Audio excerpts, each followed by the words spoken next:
मृत्यु देने वाले न्यायाधीश के खिलाफ चला था महाभियोग। न्यायमूर्ति एस.सी. जस्टिस पाद्रीवाला का नाम आज पूरा हिंदुस्तान इस मायने में जान चुका है कि उन्होंने ऐतिहासिक फैसला दिया है इच्छा मृत्यु का। न्यायमूर्ति जे.बी. पाद्रीवाला और के.वी. विश्वनाथन की पीठ ने इच्छा मृत्यु का ऐतिहासिक फैसला देने के साथ ही सरकार से इस पर कानून बनाए जाने की बात भी कही है। जे.बी. पाद्रीवाला 2011 के फरवरी में गुजरात हाई कोर्ट के जज बने थे। 2022 के मई में उनको सुप्रीम कोर्ट तक तेजी से प्रमोट कर दिया गया था। इसके बाद 4 अगस्त 2024 को उन्होंने ऐसा आदेश दिया जिससे वे विवादों में आ गए। इलाहाबाद हाई कोर्ट के एक न्यायाधीश की आपराधिक मामलों में उनकी क्षमता पर कठोर टिप्पणी करते हुए उनके पूरे कार्यकाल के दौरान आपराधिक मामलों में सुनवाई करने पर रोक लगा दी थी। हालांकि बाद में इन टिप्पणियों को आदेश से हटा दिया गया, जिससे हाईकोर्ट जज की गरिमा थोड़ी बच सकी थी।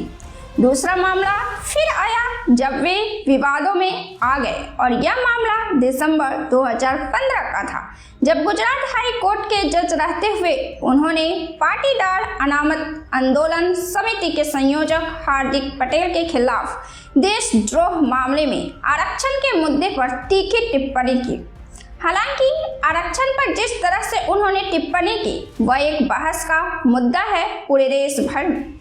उन्होंने स्पष्ट तौर पर कहा कि अगर कोई मुझसे पूछे कि 2 चीज कौन सी है जिसने देश को बर्बाद कर दिया है या फिर सही दिशा में आगे नहीं बढ़ने दिया है तो वे हैं आरक्षण और भ्रष्टाचार। आजादी के इतने साल बाद भी आरक्षण मांगना किसी भी नागरिक के लिए शर्मनाक है। जब संविधान बना तब यह समझा गया था कि आरक्षण केवल 10 साल के लिए रहेगा, लेकिन दुर्भाग्य से यह अब तक जारी है। उन्होंने कहा था कि आरक्षण सामाजिक विभाजन को बढ़ाया है।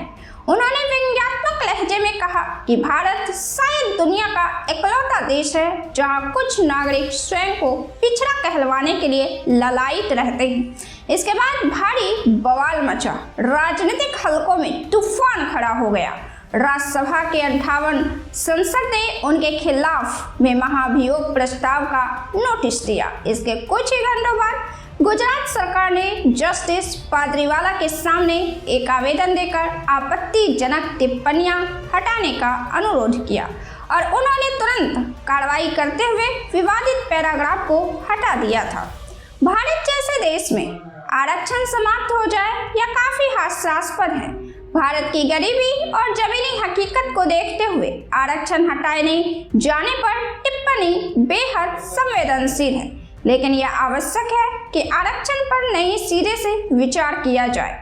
आरक्षण को नए सिरे से परिभाषित किया जाए। इसे इसलिए बनाया गया था ताकि यह गरीब से गरीब व्यक्ति को समाज की मुख्यधारा में लाने में मदद करे, न कि वंशवादी प्रक्रिया बन जाए। जो आरक्षण का लाभ लेकर सम्मानित पद पर आ जाते हैं, फिर आरक्षण का लाभ लेकर और आगे बढ़ते हैं, लेकिन अपनी ही जाति के पिछड़े लोगों से ताल्लुकात खत्म कर लेते हैं।